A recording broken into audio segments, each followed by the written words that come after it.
Совершение хаджа и его разновидности. Существует 3 вида хаджа. Аль-ифрад – совершение только хаджа без умры.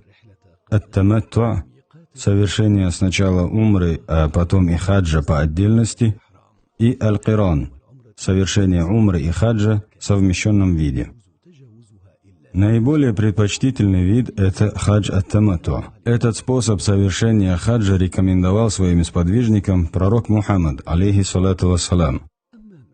Хадж ат-таматту подразумевает совершение в сезон хаджа сначала обрядов умры, малого паломничества, а затем хаджа основного. Паломнику, совершающему хадж ат-таматту, надлежит принести в жертву животное. Тот, кто не в состоянии совершить жертвоприношение, соблюдает пост в течение 3 дней во время хаджа и 7 дней по его окончании. Мы поговорим о хадже ат-таматту. Когда паломник достигает микота, места, где делается намерение совершить хадж, он должен снять с себя всю одежду, которую носят повседневно. Также носки и обувь, закрывающую всю стопу, побрить волосы с тела, искупаться, умаститься благовонием, если желает, но только чтобы это было до того, как сделать намерение и надеть ихрам. И затем надеть ихрам, который состоит из 2 кусков белой материи. От женщин не требуется надевание какой-либо специальной одежды. Она может оставаться в любой одежде, которая соответствует требованиям шариата. Однако ей запрещено закрывать лицо никабом и надевать перчатки. После этого паломник совершает молитву. Это может быть обязательная молитва или любая добровольная. После этого паломник, совершающий хадж ат-таматту, делает намерение совершить умру, произнося «Лаббайк Аллахумма умратан мутаматти'ан биха иляль хадж». После того, как паломник вступил в состояние ихрама, ему запрещается следующее: сбривать волосы с тела или головы, использовать благовония, надевать головной убор, надевать что-либо из повседневной одежды, стричь ногти, супружеская близость, свататься или заключать брачный договор, охота на животных. Когда паломник прибывает в мечеть, он входит в нее с правой ноги, произнося «Бисмиллах, вассалату вассаламу аля расулиллах, Аллахумма фтах ли абваба рахматик». После этого паломник совершает таваф, который состоит из 7 кругов. Каждый круг начинается с черного камня. Если паломник имеет возможность, то является сунной поцеловать черный камень. Если нет такой возможности, то он указывает в его сторону рукой, произнося «Бисмиллях, Аллаху Акбар». Затем паломник начинает совершать таваф. Кааба находится по левую руку от него. Каждый круг начинается и завершается у черного камня.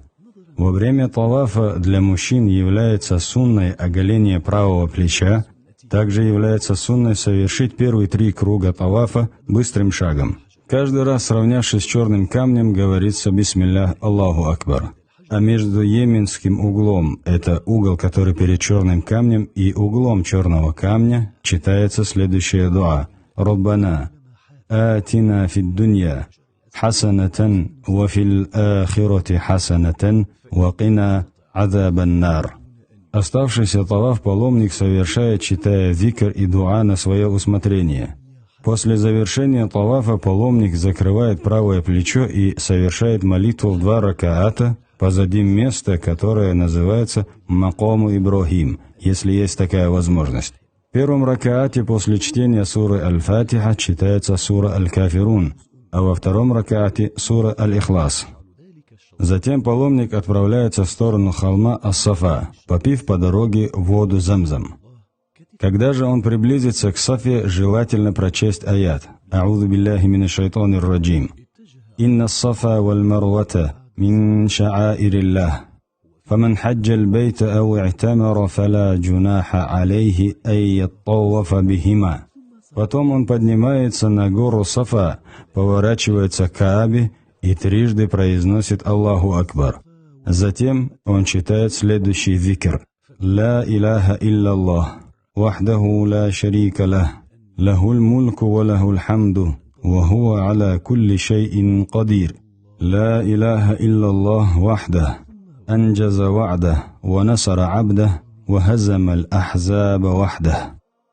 Нет Бога, кроме Аллаха, у которого нет сотоварища. Ему принадлежит владычество, Ему хвала, Он всемогущ. Нет Бога, кроме Аллаха, который выполнил свое обещание, помог своему рабу и один разбил вражеские племена. Потом паломник начинает сa'ю, движение от холма Ас-Сафа в сторону холма Аль-Марва и обратно. Между отрезками пути, отмеченными зеленым светом, мужчинам следует ускорять шаг. Дойдя до Аль-Марвы, паломник обращается в сторону Каабы и повторяет прочитанные на Ас-Сафа. Затем паломник снова возвращается к Ас-Сафе и читает упомянутые дуа. Так повторяется 7 раз. Путь от Ас-Сафы до Аль-Марвы считается одним отрезком, а обратно другим. На протяжении всего обряда желательно читать дуа, священные аяты и викры. Дойдя до Аль-Марвы в последний 7-й раз, сa'ю считается завершенным, и паломнику можно совершить обряд сбривания волос. Мужчины бреют голову или стригут волосы. Женщинам достаточно состричь прядь волос длиной с палец. На этом умра является завершенной.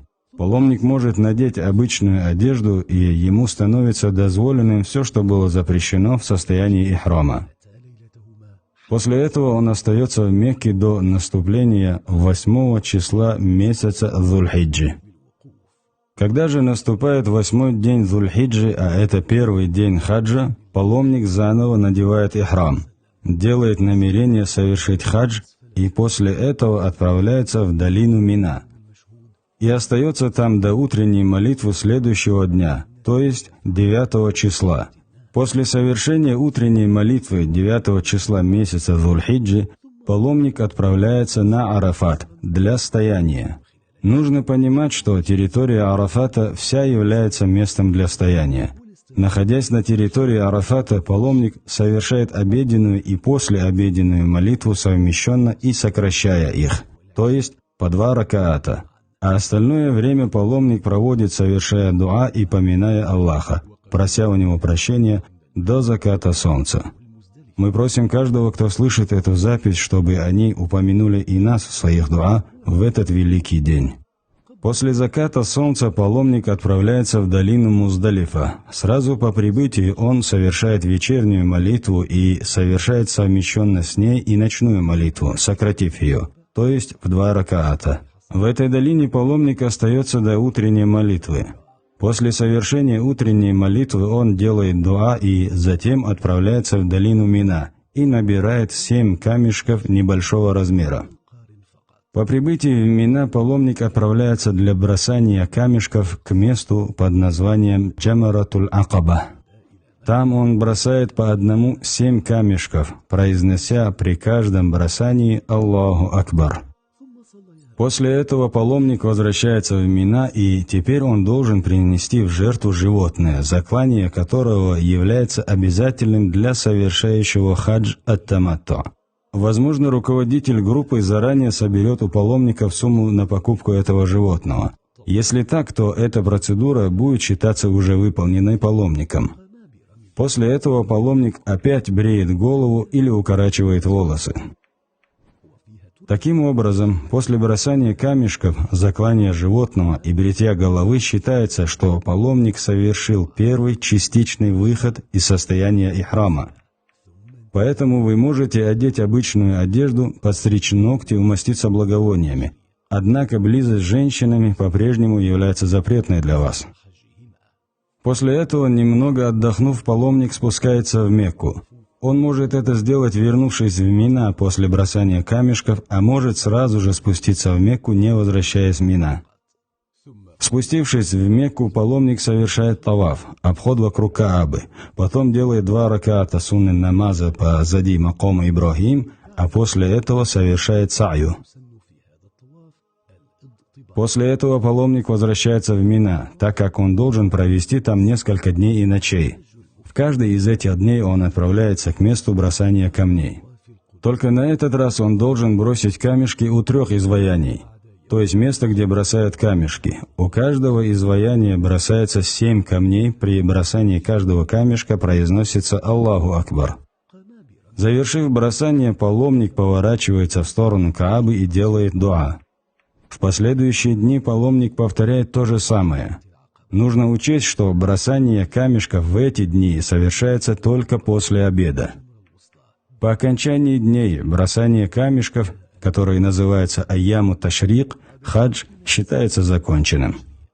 И для паломника остается последняя обязанность – это совершение прощального тавафа, который должен быть совершен непосредственно перед отъездом. И мы просим у Аллаха принять ваш хадж. Мы просим у Него помощи для вас в совершении этого великого поклонения. Хаджин мабруран, ва са'ян машкуран, ва занбан махфура.